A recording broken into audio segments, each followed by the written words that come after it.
Hello everyone, I hope you are doing well. Today we'll talk about how to fix or how to solve the problem of blocked accounts on Google Meet weekly settings. Here we go to apps, default apps, app settings. In this page,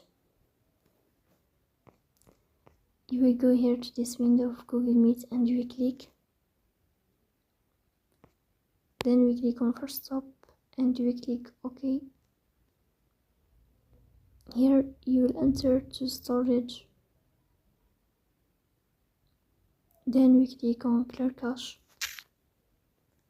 After that you will turn off your Wi-Fi and you will turn on your Wi-Fi again to fix that problem.